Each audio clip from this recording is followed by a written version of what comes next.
একটু আগে আমরা যে ভিডিও চিত্রটি দেখেছি সেখানে সকল ইনফরমেশন দেওয়া আছে। আমরা বাগেরহাট ইলিশ যে আহরণ হয় বাগেরহাট সেটি 1 নম্বর। চিংড়ি মাছ আপনারা সবাই জানেন যে বাংলাদেশে যে পরিমাণ চিংড়ি উৎপাদন হয় তার প্রায় 70%-এর বেশি বাগেরহাটেই উৎপাদন হয়, বাগেরহাট জেলায়।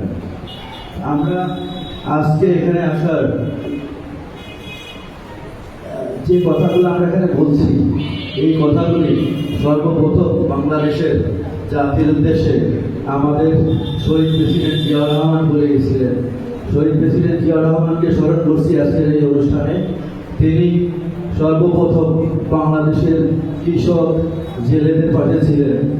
উনি বলে গেছিলেন যে কৃষকই একটি জাতির মূল ভিত্তি, কারণ কৃষকরা ফসল ফলায়, সেই ফসলই আমাদের দেশ চলে।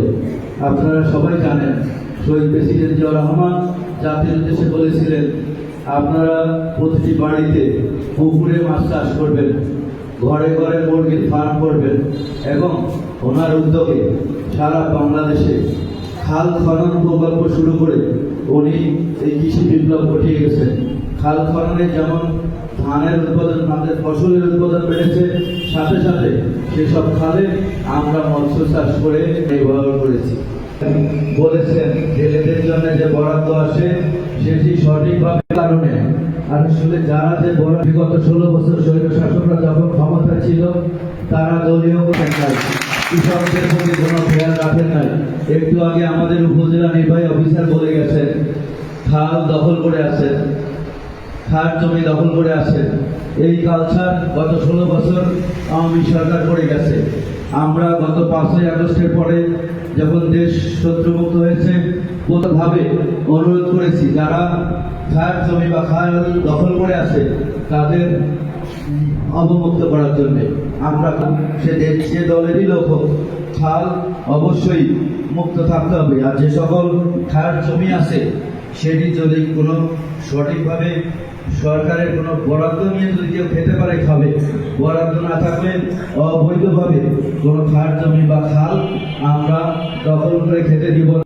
যারা নেতা কর্মী, বিশেষ করে ডেমা ইউনিয়নের কথা আসছে, ডেমা ইউনিয়নে অনেকগুলো খাল আমি নিজ উদ্যোগে আমরা কিন্তু মুক্ত করে দিয়েছি। আমাদের নেতা কর্মীরা দখল করেছিল, সেগুলো আমরা মুক্ত করে দিয়েছি। এখনো আমার জানা মতে শুধু ডেমা ইউনিয়ন না, বাগেরহাট সদর উপজেলার 10টি ইউনিয়ন এবং আমাদের পুতলা উপজেলায় 7টি ইউনিয়ন, এখানে অনেক খাল আছে যেগুলা অবৈধভাবে দখল করে মাছ চাষ করা হচ্ছে। সেটি আমাদের রামপাল উপজেলায় আছে, মোংলাতে আছে, মডেলগঞ্জ, শরৎখোলায়, সব জায়গায় আছে।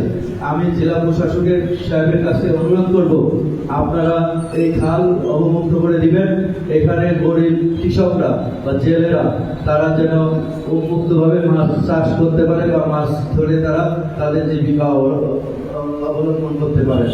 আমরা জাতীয়তাবাদী দলের পক্ষ থেকে আপনাকে কথা দিচ্ছি, যদি আমাদের দলের কোনো নেতা কোথাও বা কোনো কর্মী কোথাও খাল দখল করে থাকে বা খাল জমি দখল করে থাকে, সেটা আমি আপনার সাথে থেকে সেই খাল বা জমি আমরা মুক্ত করে দিব।